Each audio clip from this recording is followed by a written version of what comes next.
Yeah.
In this tape, we will present the combatives, meaning attacking, counterattacking, and defending.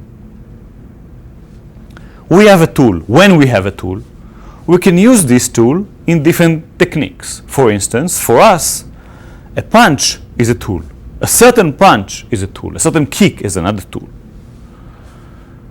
The idea now is that we will be able to use all the tools in the body in different techniques, different attacks and different defenses. When we have a target, and we'll take this realistic equipment as a good target, we can hit the target in different angles. The 5 major different directions to hit the target are as follows: straight attack forward, attack from one side with the same limb, and then from the other side, attack upwards, and attack downwards. Of course, all the angles and the diagonals are of course possible, but I was saying about the 5 major directions: straight, from left to right, from right to left, down to up, and up to down. When we talk about distance, the striking distances, we have the long range, we have the intermediate, the medium range, and we have the close range with the hands, with the head, with the knee, with the foot. Let's talk about striking points and striking surfaces. In general, we would like to hit a sensitive, a vulnerable point at the opponent's body. If we take this equipment as training aid, we understand and we know about sensitive points, such as the eyes, the temples, the nose, the jaw, the neck, especially the windpipe, solar plexus, lower ribs, kidney from the back, groin area, knees, and feet are also sensitive places that we can strike and hit. When we talk about the back side of the person, major parts, major sensitive points are in the back of the head, the back of the neck, the kidneys, the whole spine area, and some places behind, such as behind the knee and the calf muscles. Dealing with kicks, you will learn in this tape how to kick and the major directions of kicking. Of course, with a kick with the leg, we can do more or less the same thing as we can do with the hand, which means to be able to attack from down to up, from up to down, from one side, from the other side, and straight forward.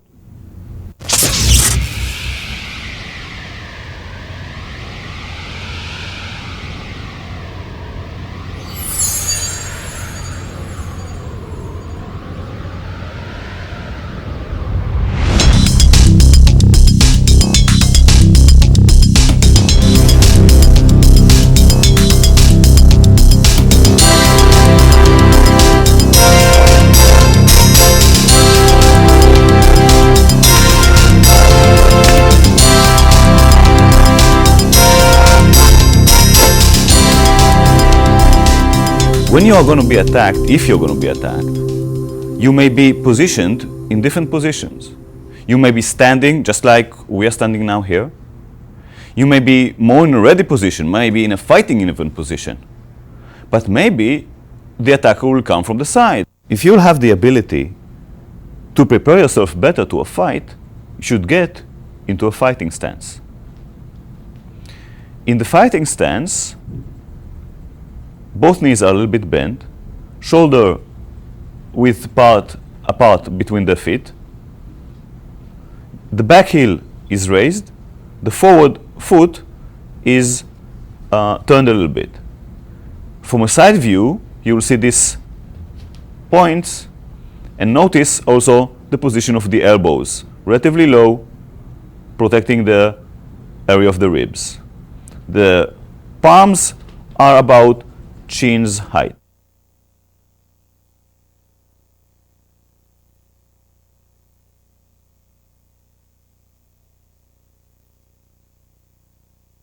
When you are in this stance, you can easily attack with punches, kicks, move freely and dynamically. When we need to move while we are in a fighting stance, advance forward or retreat back, we will start with a leg in which direction we are moving. Moving forward, first front leg, then closing with the back, and retreating, first back, then forward. From a side view, we see this again. Moving forward, 1-2 with the legs, moving back, 1-2 with the legs, keeping the same stance all the time. If we need to move from the fighting stance to the left, we will start with the left leg. When we need to move to the right, we'll start with the right leg without crossing the legs.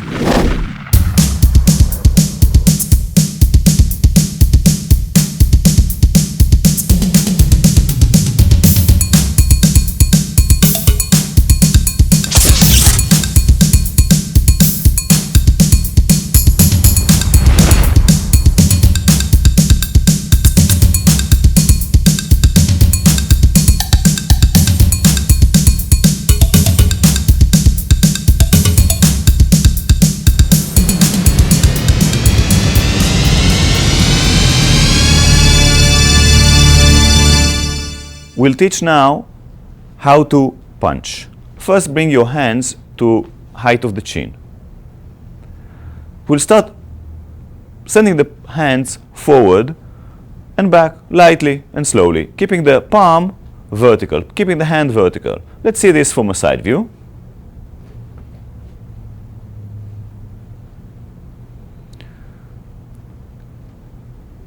We continue and send the shoulder more into the punch and the weight a little bit more in the punch, turning the heel a little bit out to initiate a longer range in the attack.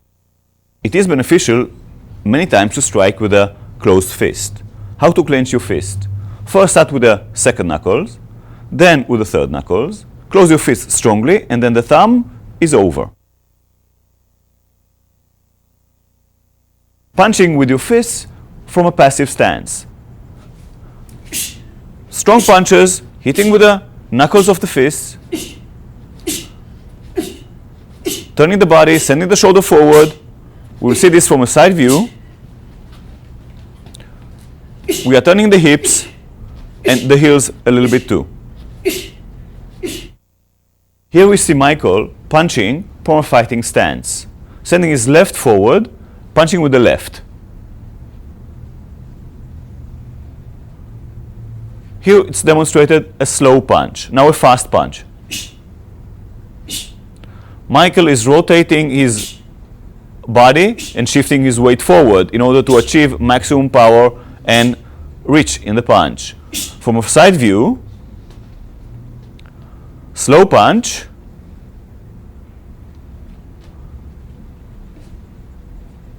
shifting the weight forward, rotating the body, turning the body to reach maximum reach and power in the punch. A fast punch,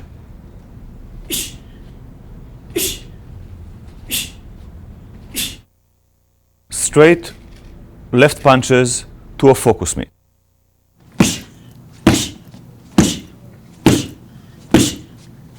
we emphasize fast recoiling of the attack. We demonstrate now punching with the right punch with a closed fist from a fighting stance.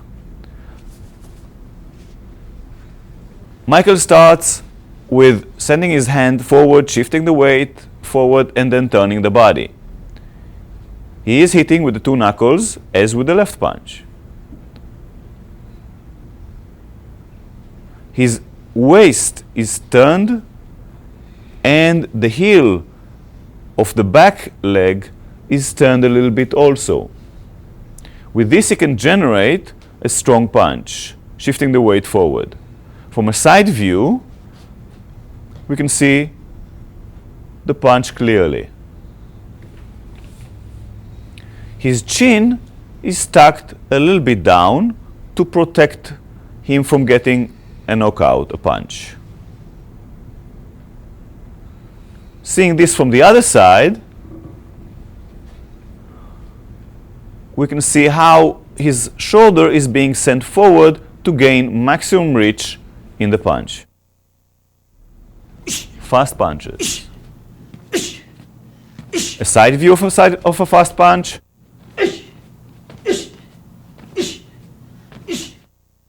View from the other side of a fast punch. And punching focus mitts.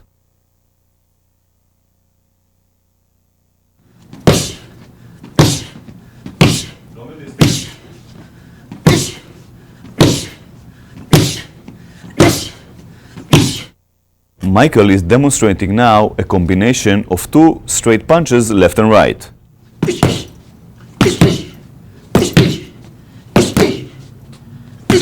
As Michael is showing this slowly, we will see first punch, then the second punch goes. The switch between the two punches occurs halfway between Michael's face and the target.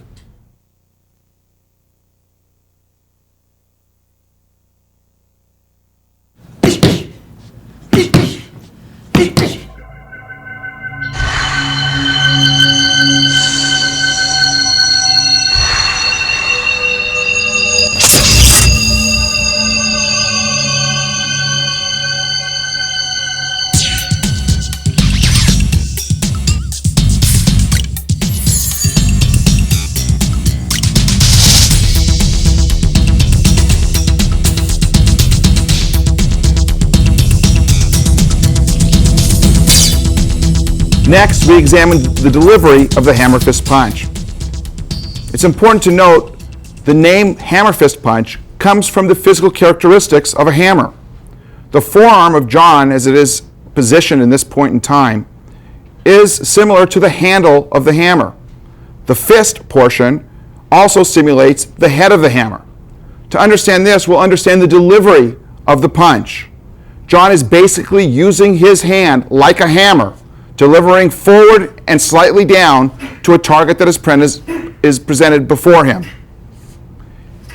This punch could be delivered to the chin, to the nose, or other face area or level of the opponent. John's shoulder goes in, his hip goes forward, and he's pushing off with the ball of his foot, all to generate power forward and in a downward motion, consistent with one striking with a hammer. Notice slowly that when the punch is presented, it's drawn back and the palm part of the hand is presented forward, and on impact there's a turning inward. This rotational force or torque is created to generate additional power on impact. From a forward view,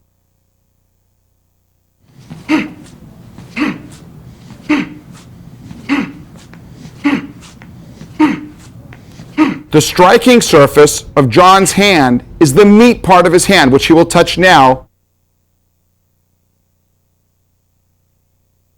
This is the area that he's hitting with. That area is analogous with the head of the hammer. From a passive position, you can see this strike delivered to another target area. For instance, if someone is low, this strike can be delivered in front of the body and downward. In this position, John is making essentially the same strike, but because the punch is being delivered downward, John is dropping his weight accordingly. The hand is raised and the punch comes down strongly. It could be to the back of the head or neck area or even between the shoulder blade. From this view, we can examine another possibility in the delivery of the hammerfist punch. If the threat is to the side, but beyond the distance that is appropriate for an elbow strike, John will employ the hammerfist punch to cover distance quickly and deliver and reach the target that's at a further distance. John uses the hand swinging up and turning in. His weight is shifted toward the target. His hip and shoulder roll out to make power in this punch delivered to the side. He also lowers his head so that he is protected slowly behind the delivery of the punch, so that it would be more difficult for him to receive a blow from the opponent. This punch can also be delivered from a passive position and can be followed up with further attacks.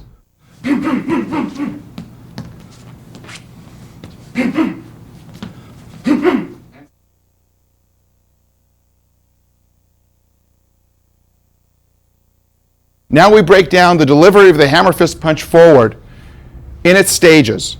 John will be making the delivery of the punch in slow motion. As the hand's going forward, it's raised a bit so that the punch can go forward and down onto the target as the shoulder and hips turn into the punch.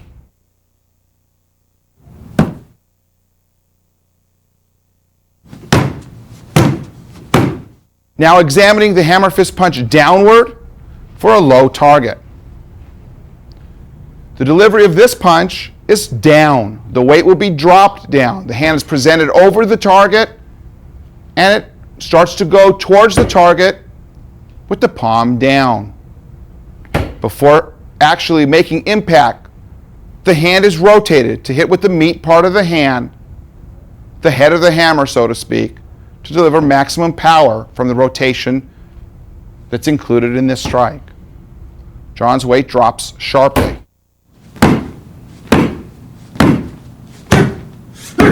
The stages in this position will be the hand raised up slightly and now the hand dropping on the target. In conjunction with the sending of the hand down, John drops his weight and the meat part of the hand passes through the target. The opposite hand is up and available for defensive or offensive purposes as needed. Another possibility from this position is to deliver a strike on a horizontal plane. John will be punching with his left hand. Of course, the hand is brought back quickly for further attacks if needed.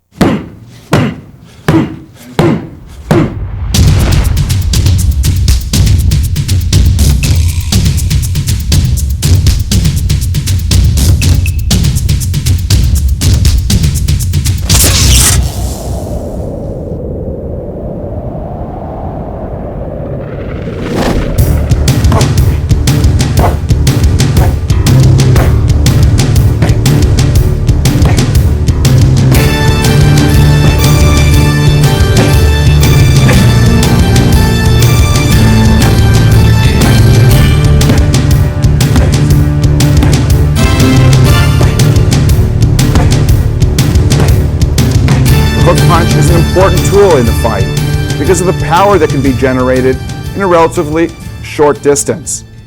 Another advantage of the hook punch is the benefit that's derived from delivering the punch with a bend in the arm.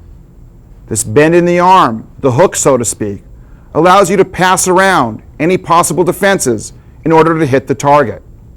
The body is turning into the punch, pivoting on the feet, turning the hip and shoulder in, along with the hand being exploded towards the target. The right hook, delivered quickly, on examination, you can see the weight is turning in to the target, consistent with the angle of the arm that's making the strike. The left hook.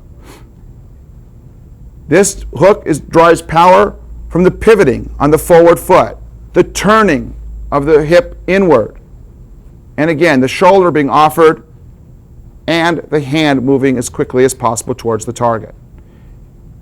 From this frontal view, we'll look at both hooks, the right and the left, being delivered quickly.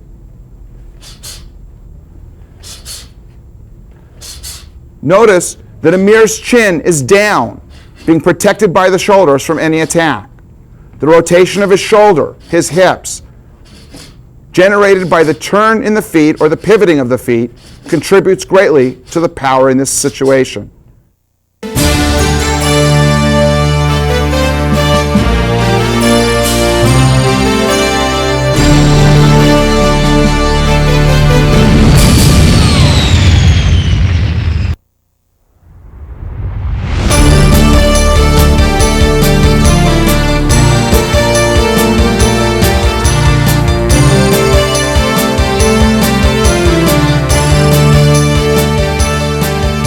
In the next series of strikes, we're going to examine the uppercut punch. This punch is particularly relevant when the target is at a downward angle and we're able to come up and underneath the target, passing through the target with a punch. This punch can occur at an intermediate range or at a very close range with either the forward hand or the back hand. It is particularly important to note how the legs play a vital role in the delivery of this punch. Since our punch is going up, our weight also must be transferred up with the punch and through the target. Close examination first of the right uppercut.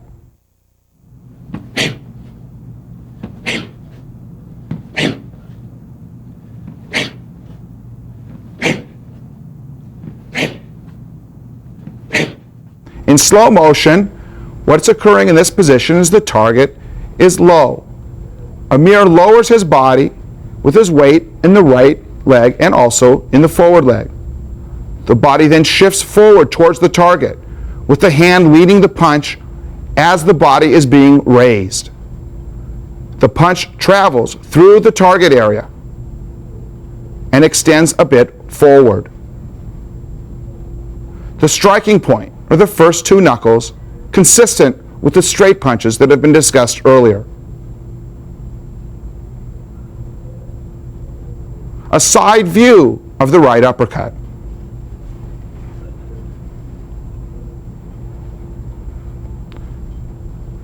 Notice what a vital role the right leg plays in the lifting of the body in exact timing with the punch. Amir drives his weight up with the right ball of the foot. The opposite hand covers for a measure of protection against further attacks that could be delivered, and quickly.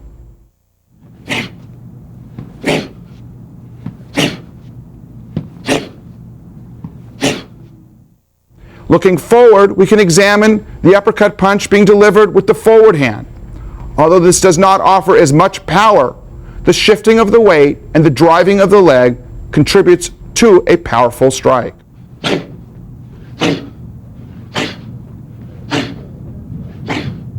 In slow motion, you see the shifting of the weight towards the left leg, the driving with the left leg, and the raising of the body in perfect timing with the delivery of the punch. The punch, once again, travels through the target.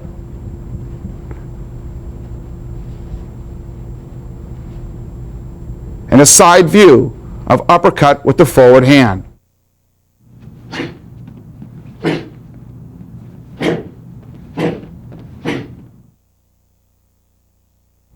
The shift of the weight and the driving of the legs in conjunction with the delivery of the punch account for the power.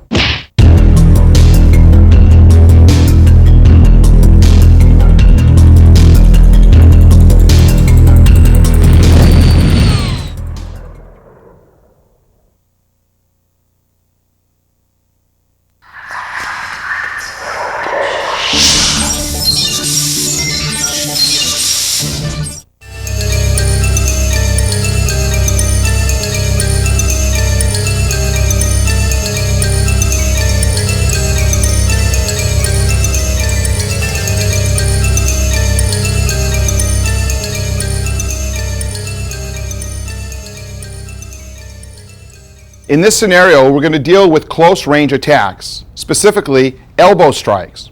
First, we'll show you how to form the elbow. Amir will be demonstrating. He's going to bring his hand into the shoulder area, developing a strong elbow, which will be the striking implement in this particular set of exercises. The elbow is hard, and it's a good striking implement because it's relatively small and can penetrate a target. To note, there are two planes in the system that we use to develop our elbow strikes. One is a horizontal plane, and one is a vertical plane. With regard to the horizontal plane, Amir will now show the full range of motion both in front of him, to the side, and around him, a bit more than 180 degrees. This plane really means that any elbow strike with his right can be delivered anywhere along this plane using the technique that we will describe in a moment. The second plane is a vertical plane. This vertical plane rises up in front, can go down, and up and around behind him. Combining this with the other hand, he has a full range of motion 360 degrees around him and sphere-like up and over the top of him so that he can strike any target, whether it's down, to the side, behind him, or in an upward motion. We're going to do a series of 7 elbow strikes. Amir will be using his right elbow. The 7 strikes encompass the various points on the 2 planes that we discussed earlier. First of all, the first 3 strikes will be horizontal. The last 4 strikes will be along the vertical plane. Strike number 1 is forward and around, striking someone in front of you. Again.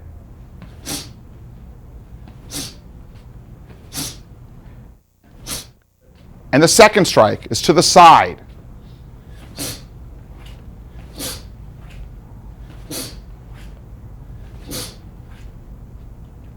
The third strike is for someone who may be a disturbance or a threat behind you.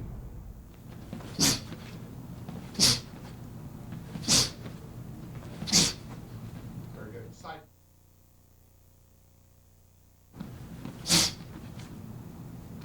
Continue.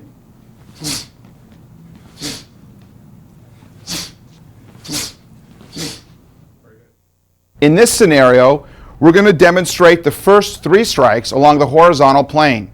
Notice a few things. Notice the striking area Amir is going to be presenting to the target. He will be striking in front of him, to the side, and to the rear. He also is looking to see where he is striking before he sends the strike. And before actually delivering the elbow, he is looking and covering himself so he does not expose himself to further danger.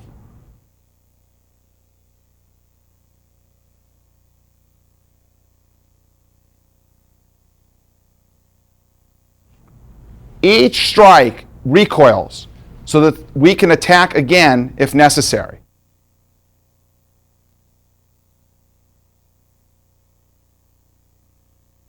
In this scene, Amir will be demonstrating the last 4 in our series of 7 elbow strikes.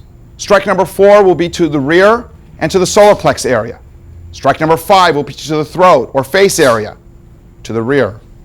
Strike number 6 will be forward and to the face area or throat area. And strike number 7 will be delivered downward to an appropriate target.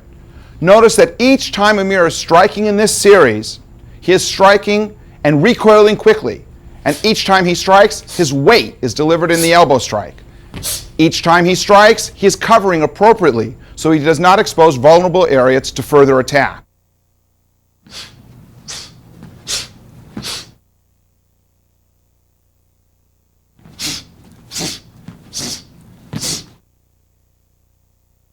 In this next series, Amir is going to be demonstrating the last 4 strikes in our series of 7. That's the vertical strikes in slow motion. Watch for his balance, watch for his ability to recoil, and watch how he looks at the target before striking while covering to make himself safe. Please. To the solar plexus, to the chin or face, striking forward to the face, and striking downward to the appropriate target.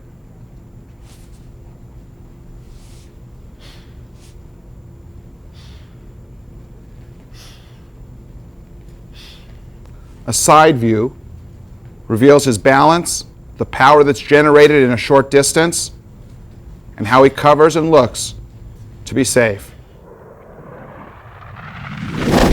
An important element in striking is to use a variety of weapons. In this view, Amir is attacking John. You see the distance between them. He is closing the distance with longer weapons, such as straight punches. When he's in close, he's using intermediate range weapons, such as hooks and uppercuts, that can be delivered to the face, head, or body. When he's very close, he's delivering elbow strikes for infighting. And when he's even ultimately closer, he could use his head as a weapon. And on the way out, he follows the same principle in reverse. Intermediate weapons to long-range weapon.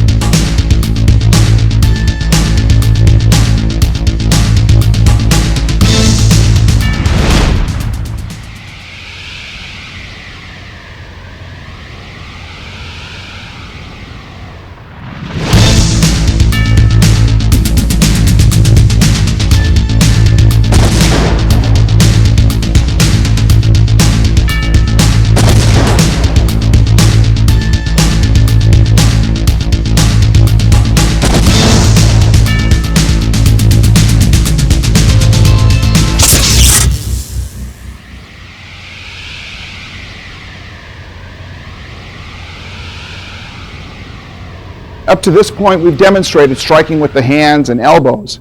It's important now to integrate the legs and knees into a complete system of fighting. The legs offer and afford the person who's making the attack a broad range of distance. Your legs are longer than your arms. Your legs are stronger than your arms. So a powerful, full-range distance kick can provide many benefits in the fight. In addition, in close range, we can use the knee as an infighting type weapon, similar to the elbows in comparison to a punch. To make a complete fighter, we must incorporate the legs and knees into the equation of the fight.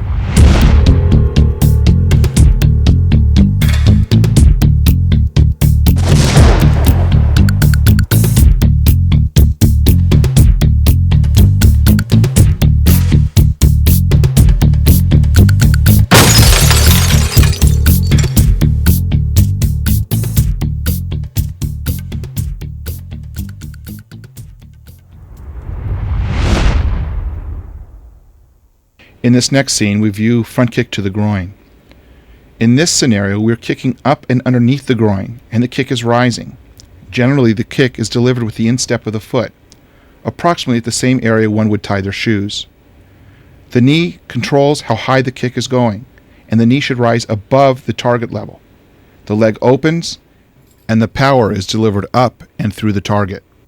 As much as possible and as much as is comfortable, we try to emphasize to keep our hands up to protect our upper body. Elbows are in to protect the rib area. The hip comes forward, which is much like our right shoulder advancing towards the target when we punch. Note what is occurring with the base leg. As the kick is on its way being delivered to the target, the base leg, the heel of the base leg, turns inward so that the hips can extend forward and deeper to develop greater range in the kick and greater power. You can land forward depending on if you make contact and it's appropriate to do so, or in some situations it'll be appropriate to recoil and bring your leg back and behind you. In either case, one should be ready and prepared to follow up with counterattacks that are appropriate for the circumstances. In slow motion, we're viewing the kick in its stages, the knee rising and the leg opening and closing, our hands staying up to protect us, and also leaving our hands in a position where we can give further attacks. If we're close, instead of the top of the foot being the striking area, we can strike with the shin. The shin is a very hard surface area and can do great damage to the groin.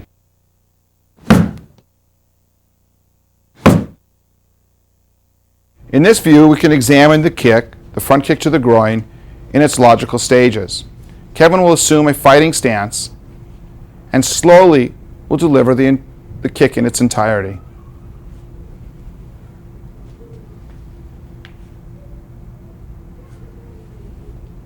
A side view.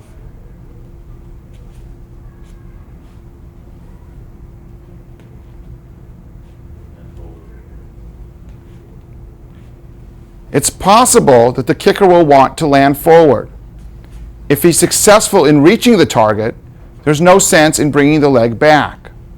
However, if there should be a reason to retreat, it is also possible to bring the leg back and resume your fighting position from that distance. The stages. As in all attacks, we want whatever the striking implement to be to move toward the target first, to avoid the problem of telegraphing. Here we are striking with the top part or the instep of the foot. The foot will be jumping towards the target first and will lead the attack. The knee is folding and the kick is delivered. A side view. The knee is rising with the foot going towards the target immediately. 1 is the knee up, and 2 is the knee out and back, and 3 is the resumption of the position from which to fight further.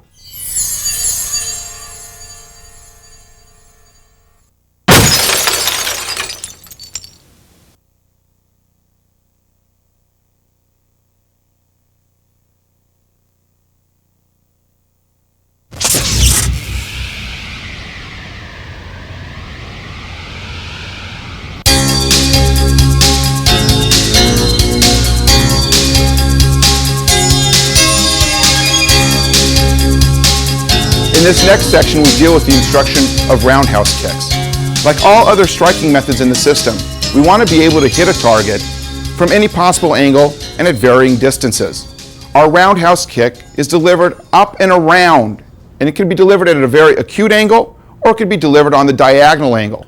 And of course, should the opponent be on the ground, or the threat be on the ground, still viable, the kick can be delivered in a downward angle. Because the turning of the body, the use of the hips, and the full range of motion involved in this kick, it is a very powerful target. It can be delivered to the leg, it can be delivered to the torso, it can be delivered to the head level. In this view, we can see the roundhouse kick being delivered with the right leg. There's no telegraphing of the kick. And in fact, what is occurring is the knee is being raised and leads the foot. The knee also extends beyond the target.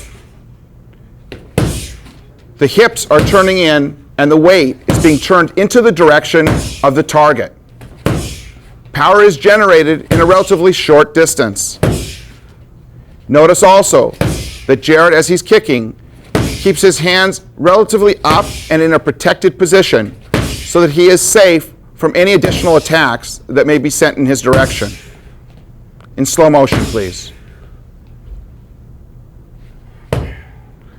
Like other strikes, the striking implement, which is the top of the foot in this case, leads the kick.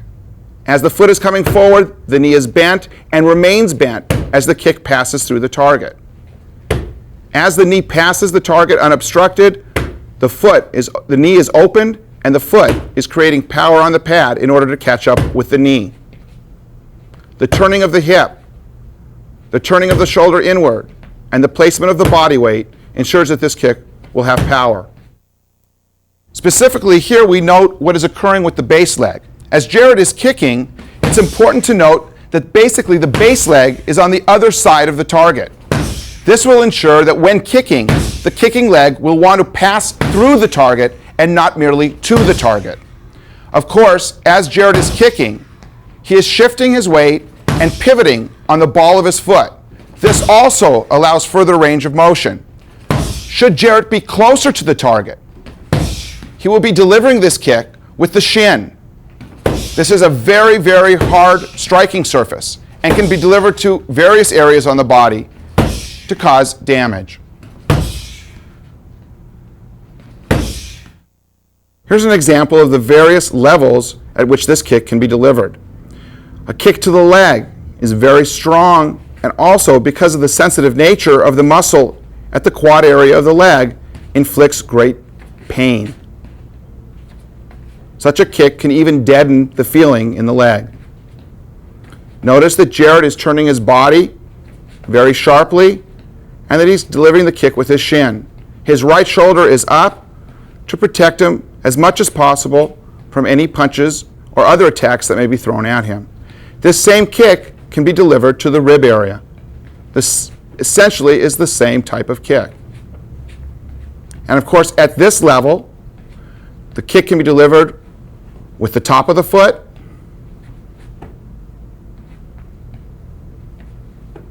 or even the ball of the foot.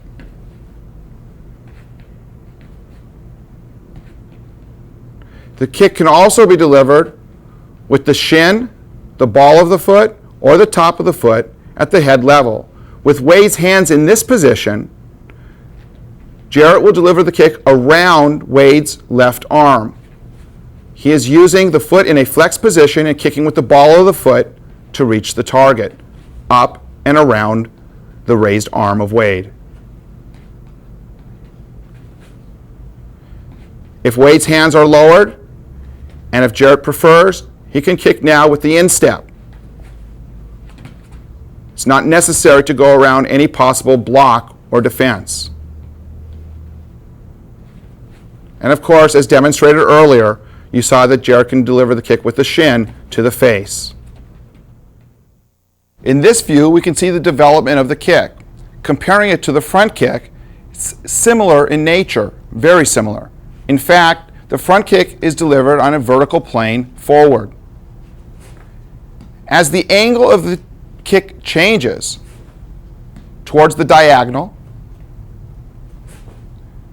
it's now approaching a horizontal angle. It becomes the round kick.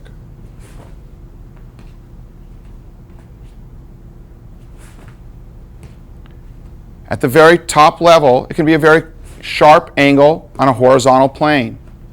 In the middle, it could be more of at a diagonal angle. And forward, you see it returns as the front kick.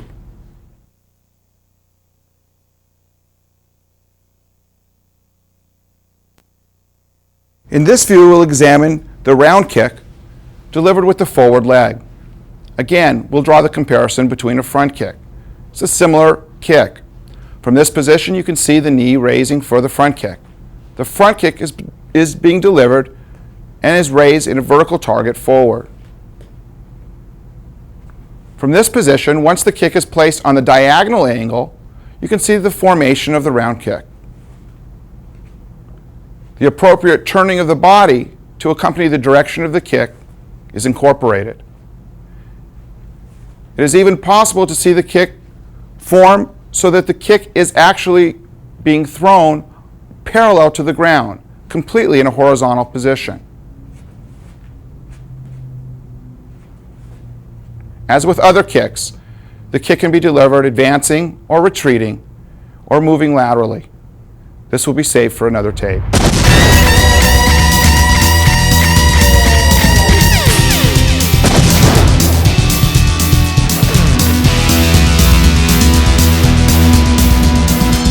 We're presenting you now with another set, another family of kicks. This time, the kick will be striking to the target in a straight line. We call this the family of stomping kicks. So the attack can be directed to different directions. For instance, stomping down, hitting down towards the target. Hitting forward straight towards the target. Hitting sideways straight to the target, and hitting backwards in a straight angle, in a vertical angle, hitting the target. So all the time, this family is striking the target in a vertical line, pushing it, destroying it.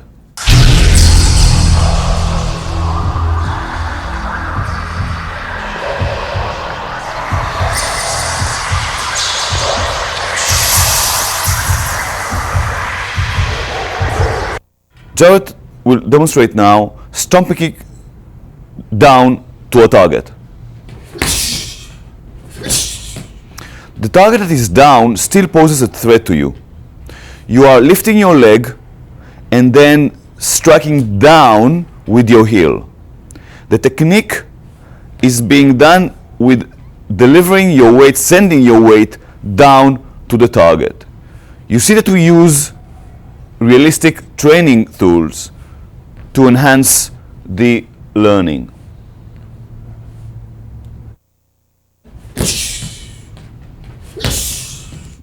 Note the rising of the knee when the person starts to kick.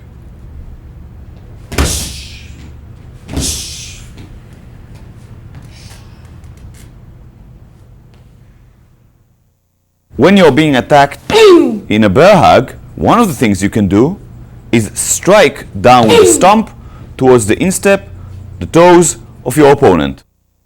This is just part of the technique that we have against the bear hug from the rear.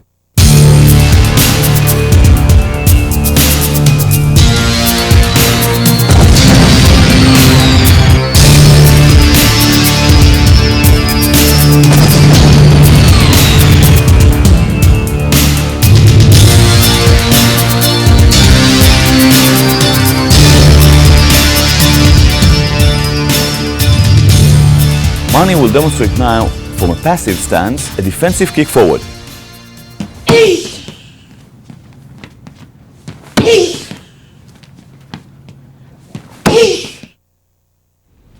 We're using this technique to push the opponent backwards, slowly. Mani is raising her leg, the knee is directed towards her shoulder, and then she is sending her heel forward in a straight line towards the target. We'll demonstrate it now fast from a fighting stance.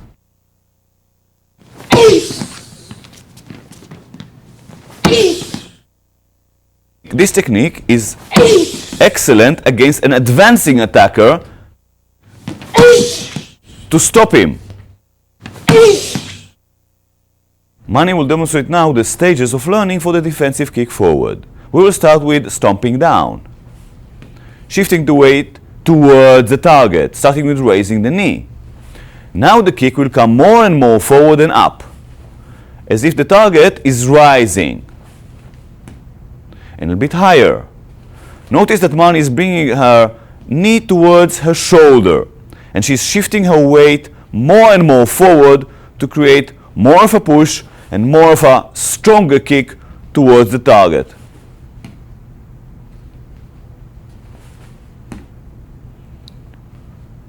The striking surfaces can be the ball of the foot, the whole foot, or the heel, which is the strongest part. We can combine a regular kick forward and a defensive kick forward to hit a target that is vertical one, inward.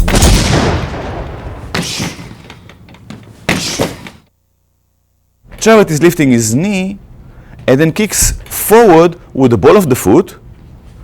Other striking surfaces, of course, can be the heel or a point of a heavy shoe.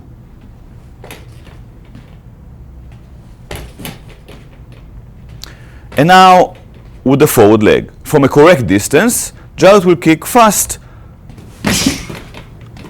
towards the solar plexus and slow,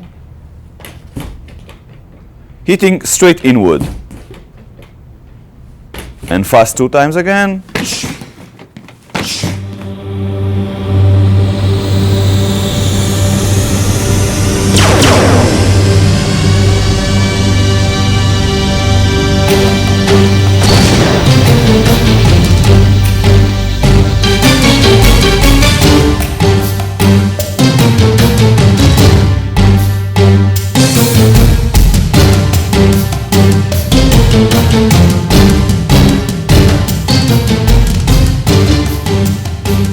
Demonstrate now a defensive kick backwards.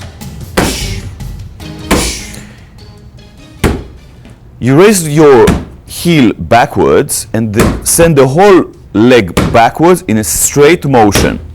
You must be looking towards the target, hitting with the heel, and the toes should be as much as downwards as possible.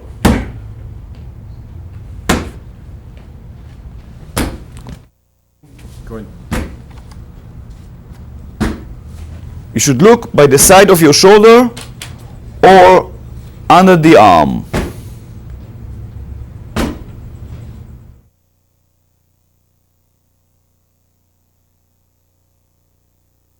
Jared will demonstrate for us now the learning stages of the defensive kick backwards. We will start with raising the heel backwards. Now we continue with bending forward, looking backwards by the side of the upper arm. Now we deliver a kick backwards. It is a straight kick backwards, sending the heel straight from the area that it brought to the target.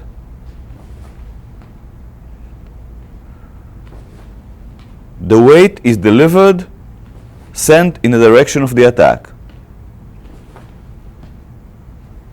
meaning landing backwards.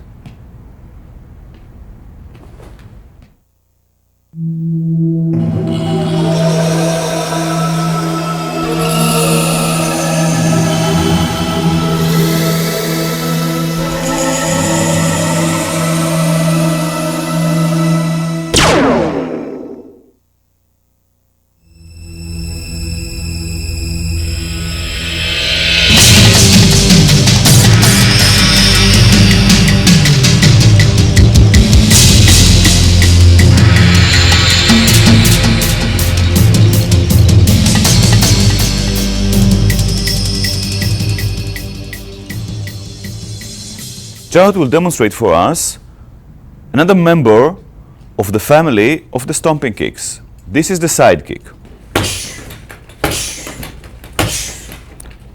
And slow, we see that Jared is lifting his knee forward, then pivoting at the hip joint, sending the heel directly from the hip to the target.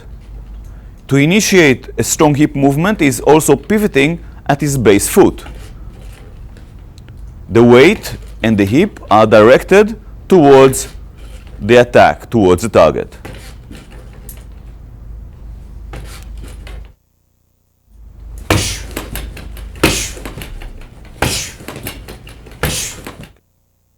Mani will demonstrate for us now the learning stages for the side kick. We will start with a defensive kick backwards. Then we will turn a little bit to our right and kick to the same target as before, which is diagonally behind us to our right. Then we will turn a little bit more and kick sideways. Let's break the movement, and we see that Mani is lifting the knee and then pivoting at the hip, sending the heel to the side, and from here, in flow motion, we kick the side kick.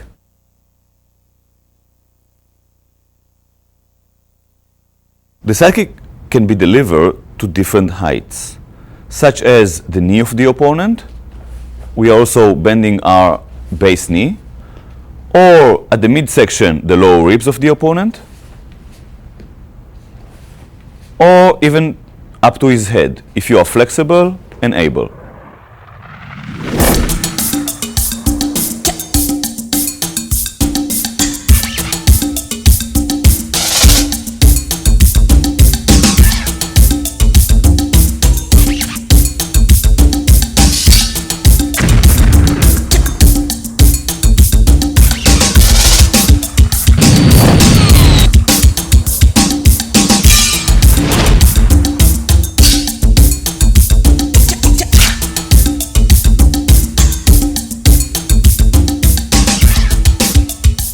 The defender must also know how to function if he or she should fall to the ground.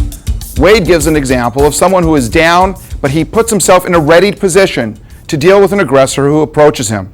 At this point, Jared is approaching with the pad. Front kick is delivered sharply from the back position. You can see how Wade is shifting his weight onto the forward leg, that's the base leg, as he sends his hips forward and into the kick. The rhythm now can be broken, and you see the position has changed. Wade is more on the side and delivering something between a side kick and even a defensive front kick.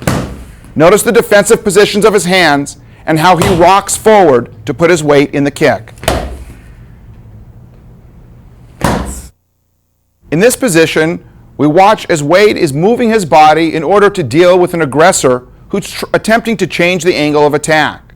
As Jarrett moves to find a better way of attacking Wade, Wade is able to move in such a way that he's keeping the more vulnerable parts of his body, like his head and neck, at a further distance from the attacker. Less vulnerable target areas, such as the legs and feet, are presented towards the attacker so that less injury can be caused by any possible attack. In addition, when striking, if the strike is to a small target area, generally the foot is placed horizontal to the ground, parallel with the ground. This provides for a larger striking area on a smaller target. If the strike is delivered to a larger target area, the toes can be upward, similar to that of a front kick. That is due to the larger target area. In addition, once it is safe to do so, Wade can regain his stance by raising himself in an appropriate way to deal with the threat.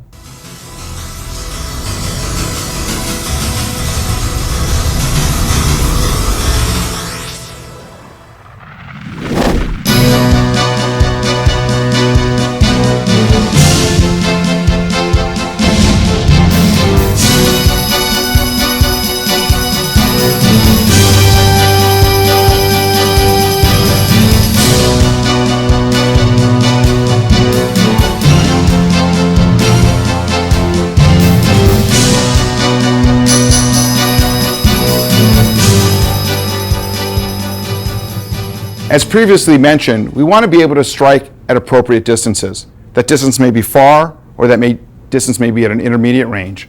And of course, we must operate in close. When we were talking about punches, we were making long punches, and when we got in close, we reverted to the elbow strikes or even a headbutt. Now, in addressing what we're doing with our legs, at a further range we're kicking, and as we get in close, we make the variation and change to using our knees.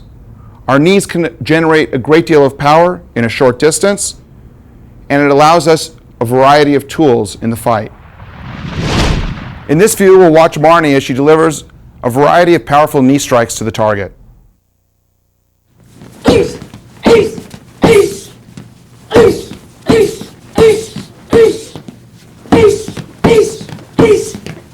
Notice that when she's striking, she's using the actual front part of her knee. The knee is pointed, and the foot shoots off the ground and springs forward to deliver a powerful knee. She's pulling the opponent forward while the knee comes up to meet the target. It's a spring-like action, and she gains power from the ground as she springs up and forward to the target. The knee is pointed. The striking area is the knee itself, not the thigh. This smaller striking area offers more penetration than the larger area, such as a thigh. Also, it is a much harder striking surface than any other possible option in that area. Marnie will now demonstrate a series of knee strikes slowly. First, the catch. You see, as Marnie is delivering the right knee, she is pulling the target towards her. The combined force of the pulling of the target and the outward delivery of the knee gives greater power. Also, you'll see how she's pushing off with the ball of her foot as she gives the knee. It explodes forward, and she strikes with the actual front part of the knee. It is possible to grab someone around the neck, and in this case, she puts her elbows together as much as possible so that the opponent will not have the ability to slide their head out and escape her grasp. A side view also shows another possibility. Here she can grab the shoulders of the person she's giving the knee to. You see also her hips involved in the delivery of the knee. You see how she's pulling the person forward. And you see how her hands are up in a position that covers her face, and her head can be buried to avoid any possible strikes to that part of her body.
In this next subject area, we deal with defending against strikes.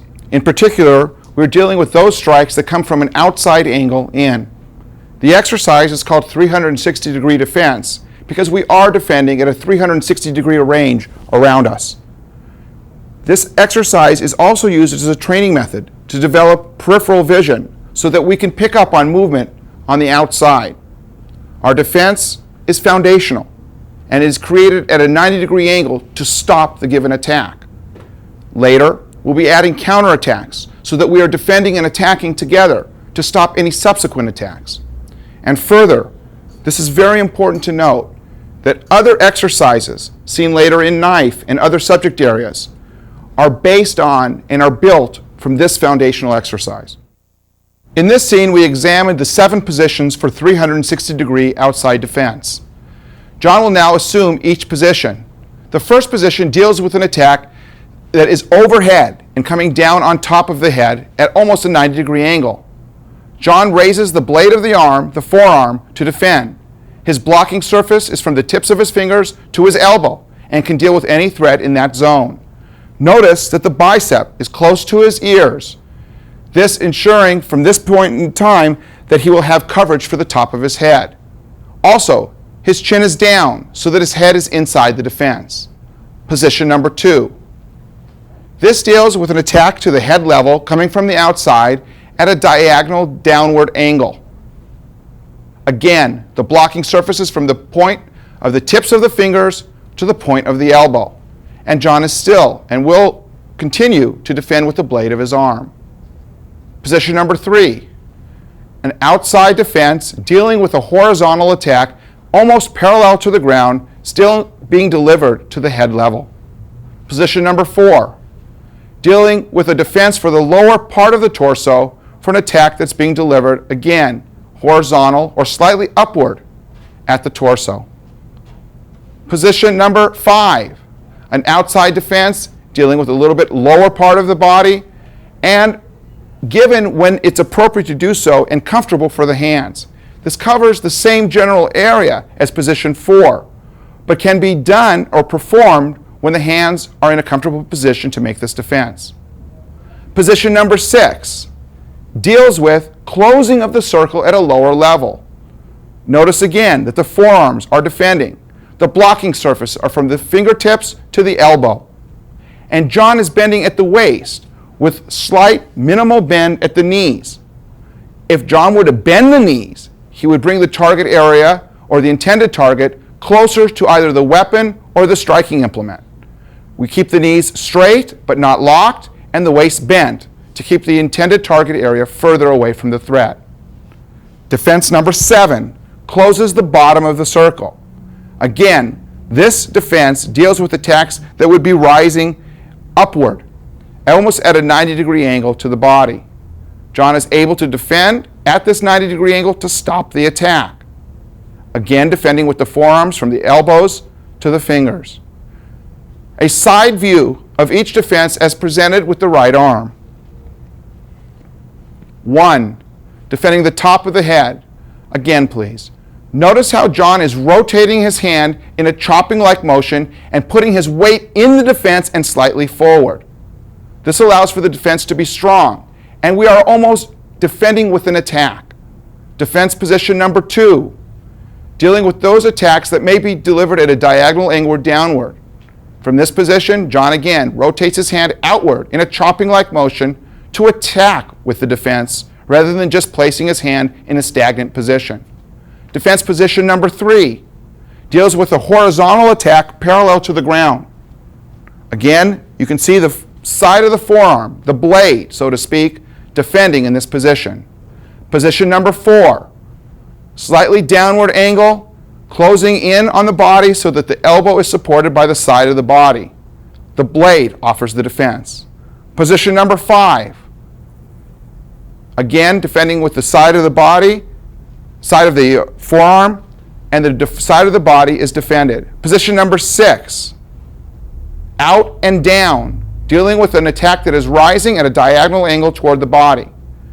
And finally, position number 7, dealing with an attack that is coming straight up, from the bottom of the circle towards the target. In this position, please note how John's legs are straight. He's bending at the waist. This is to afford greater distance between the limb that is attacking, or the object, the striking implement, and John's vulnerable parts on his body. From this view, we can look at John Pascal as he's delivering various attacks to prepare for the 360-degree defense exercise. John is going to build his partner.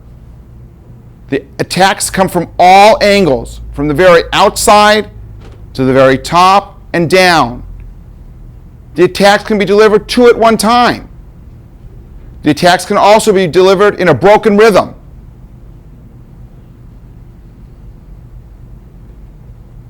Two arms or single arm.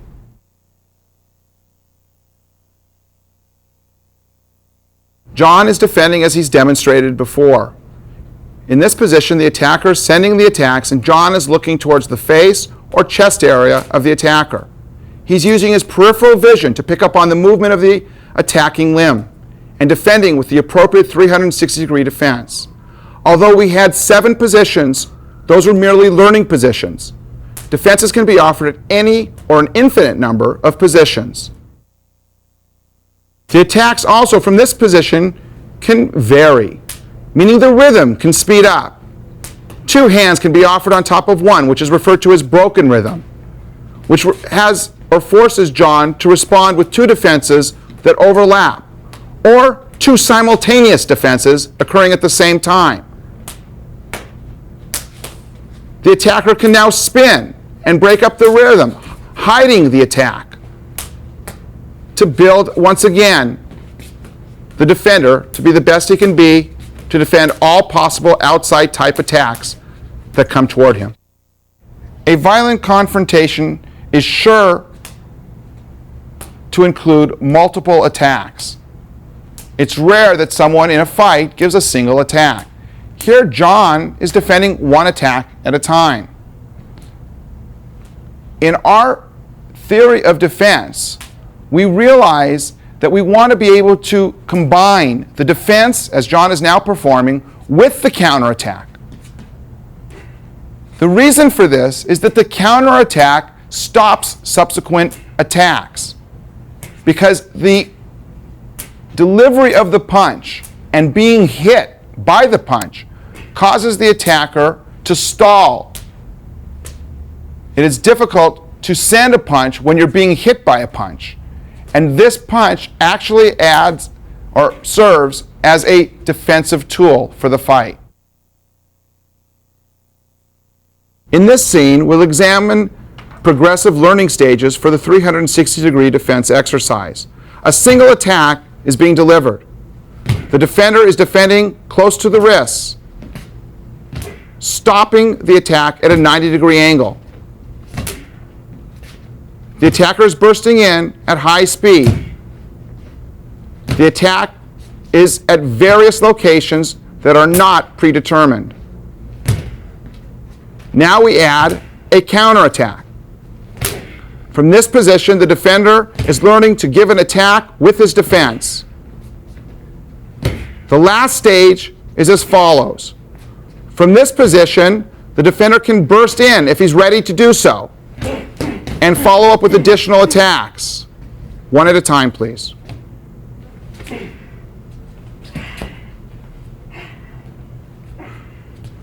From a basic exercise, we're developing the tools you need to make the fight.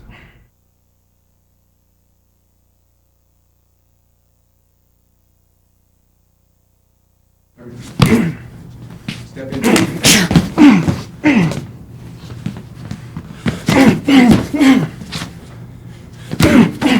No punches here.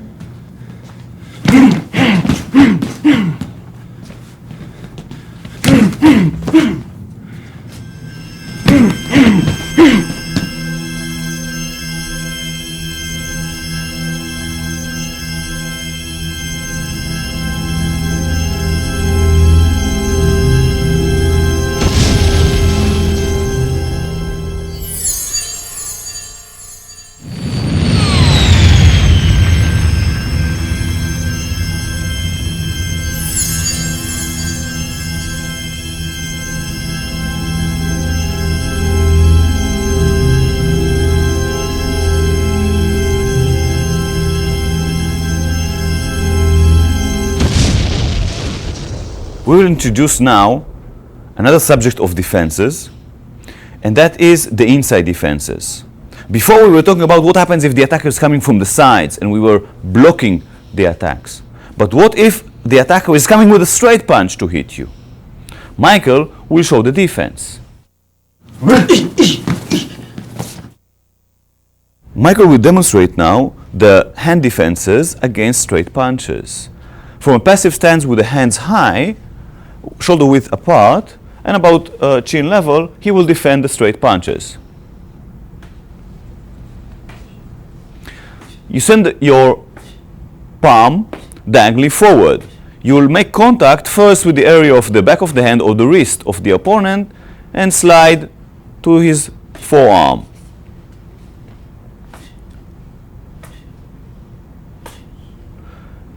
You are also making a body defense, moving your head outside from the line of the attack. We can see this very good if Michael will be with the back to the camera.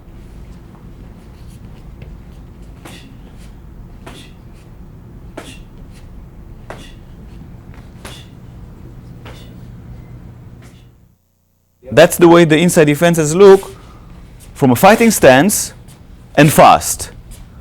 Send your hand diagonally forward to meet the attack in an early stage of its development.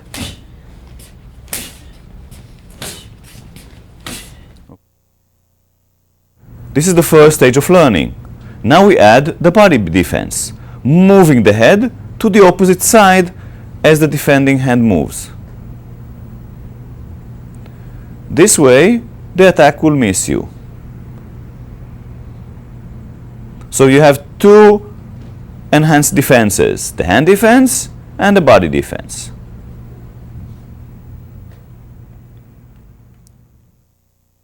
Here are the inside defenses from a fighting stance. In future tapes, we will deal with counterattacking.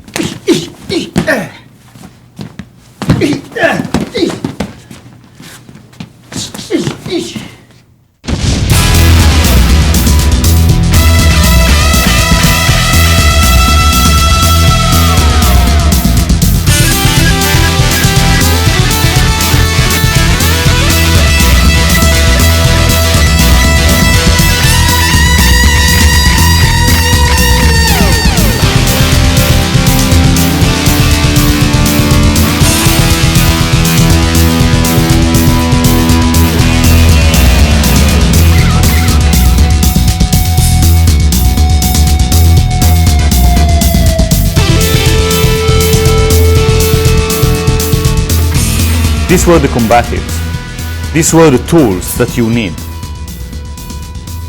These are the weapons that you need. Punching, kicking, all techniques, directions. We're using these techniques in a different subject, such as the self-defense part, releases, defending knife attacks and knife threats, defending gun threats. Other subjects such as defending stick and blunt object attacks. Remember to practice your combatives. These are your tools. These are your weapons. And your weapons must be effective.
Krav Maga training seminars, instructor programs, apparel, Krav Maga services and merchandise.